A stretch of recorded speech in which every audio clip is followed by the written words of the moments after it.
गोर लगै छी, अपने सबके मिथिला संस्कार पर स्वागत करै छी। आद्रा चढ़ऽवला अइ। बुधक दिन, बुधक रातिमे आद्रा चढ़ि जाएत। आद्रा सब लोक मनबैए, कतेक लोकके पातर पड़ैए, ओहिमे खीर पूरी, दालिवला पूरी, खीर, आम खोआ सब लऽ कऽ पातर पड़ैए कतेक लोकके। आद्रा लोक कैला मनबैए से पता अइ? नाग देवताके मनबै छथिन। आद्रा ब्राह्मण छलखिन हँ, नक्षत्र जे आद्रा चढ़ैए तऽ लोक कहै छलै मृगीसराके चढ़ल महीष आ आद्राके दुहल दूधमे डोकोमे खीर बनाकऽ आ बच्चा सबके बाँटि दी, चमचोमे खीर बनाकऽ बाँटि दी। तऽ 22 तारीखके आद्रा चढ़त रातिमे 10:10 पर।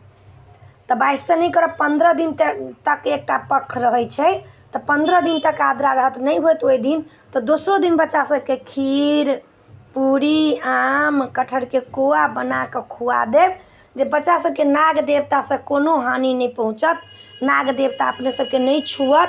ताहि लऽ कऽ लोक आद्रा मनबैए आ ई बनाकऽ बच्चा सबके खुअबैए। ब्राह्मण छथिन आद्रा, तऽ अपना धियापुताके बनाकऽ खुएलखिन हँ, जे मृगीसराके चढ़ल महीष, आद्राके दुहल घी दूध आ ओहिके खीर बनाकऽ खुएलखिन हँ। नाग देवता आमपर, अहाँके जहाँ आम रहै छै ज़्यादा ताहिठमन अबै छै, ताहि लऽ कऽ आम लोक चढ़बैए नागके। कौआ कटहरके रहैए ताहिठमन नागके वास होइए, ताहि लऽ कऽ लोक कटहरके कौआ चढ़बैए नाग देवताके। खीरपर वास होइए नाग देवताके तऽ लोक खीर खुअबैए। दालिके पूरी रहत तऽ साल भरि तक पूर रहत बच्चा, ताहि लऽ कऽ लोक आद्रा मनबैए। कतेकके पातर पड़ै छनि, किनको पातर नहीं पड़ै छनि, सेहो आद्रा मनबैए। तऽ आद्रा जरूर मनाउ।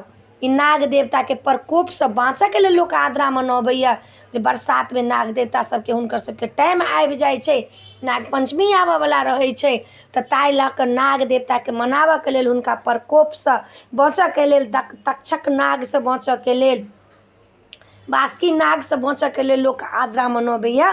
तऽ अहूँ सब मनाउ। 22 तारीखके रातिमे चढ़त, बुधके दिन रातिमे, बुधके रातिमे 10 बजे रातिमे चढ़त, 10:10 चढ़त आद्रा। बृहस्पतिसँ मनाबऽके शुरू कऽ दिअ। 15 दिन तक एकटा पक्ष रहै छै, तऽ 15 दिन तक ई रहत। मृगीसराके बाद आद्रे चढ़ै छै। ब्राह्मण छथिन आद्रा, बहुत शुद्ध छथिन। तऽ आद्रा अपने सब मनाउ, नीकसँ मनाउ, दोसरोके मनबाउ आ नीकसँ खाउ पीबू। हमरा सबके तरफसँ, मिथिला संस्कारके तरफसँ अपने सबके आद्राके शुभकामना अइ, आ नीकसँ मनाउ। एहि वीडियोमे इएह छलै, अपने सबके जानकारी दऽ देलहुँ हँ। जय मिथिला, जय माता जी।